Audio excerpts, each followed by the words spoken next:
ಹೇಳ್ರಿ.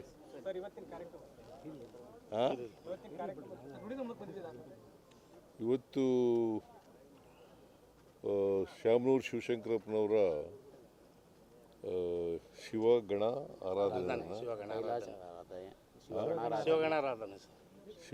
ಆರಾಧನೆ ಕಾರ್ಯಕ್ರಮಕ್ಕೆ ನಾನು ಡೆಪ್ಟಿ ಚೀಫ್ ಮಿನಿಸ್ಟರು ಇಬ್ಬರು ಬಂದಿದ್ದೀವಿ,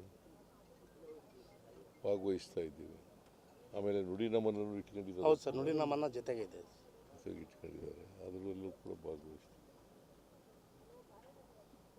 ಆಮೇಲೆ ಪದೇ ಪದೇ ಎಲ್ಲಿ ಹೋಗ್ತಾ ಇದ್ದೀನು? Yes, I am going. ಕರೆದಿದ್ದಾರೆ, ಹೋಗ್ತಾ ಇದ್ದೀನಿ. ಖಾಸಗಿ ಬಸ್ಗಳಲ್ಲಿ ದುರಂತ ಆಯ್ತು ಸರ್, ಚಿತ್ರದುರ್ಗ ದುರಂತ ಆಯಿತು.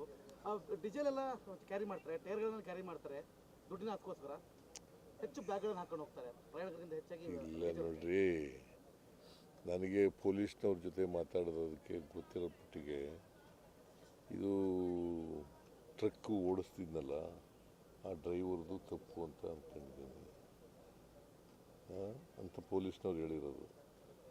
ಯಾಕಂತಂದರೆ ಒಂದು ಸೈಡ್ನಲ್ಲಿ ಬರಬೇಕಾಯ್ತು, ಮಧ್ಯದಲ್ಲಿ ಮೀಡಿಯನ್ ಇತ್ತಲ್ಲ, ಆ ಮೀಡಿಯನ್ ದಾಟಿ ಈಚೆಗೆ ಬಂದು ಹೊಡೆದಿರೋದು ಬಸ್ಸಿಗೆ.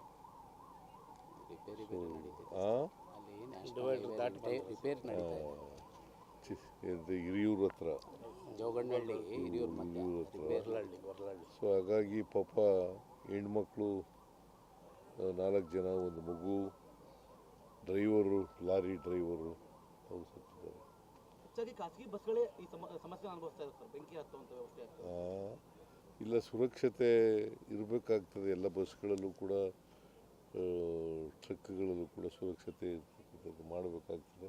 ತನಿಖೆ ಮಾಡಿಸ್ತೀವಿ.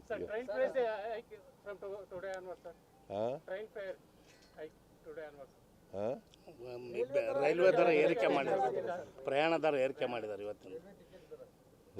ಅವರು ಇದನ್ನು ಮಾತಾಡಲ್ಲ, ಬಿ ಜೆ ಪಿಯವರು, ಕರ್ನಾಟಕದ ಬಿ ಜೆ ಪಿಯವರು ಬಸ್ಸಿನ ದರ, ಆಮೇಲೆ ರೈಲ್ವೆ ದರ ಏರಿಸಿದಾರಲ್ಲ, ಇದ್ರ ಬಗ್ಗೆ ಮಾತಾಡಲ್ಲ. ನಾವೇನಾದ್ರು ಹೆಚ್ಚು ಮಾಡಿದ್ರೆ ಅದ್ರ ಬಗ್ಗೆ ಭಾಳ ಏನು ಎಲ್ಲ ಲೀಡರ್ಗಳು ಕೂಡ ಮಾತಾಡೋಕೆ ಶುರು ಮಾಡ್ಬಿಡ್ತಾರೆ.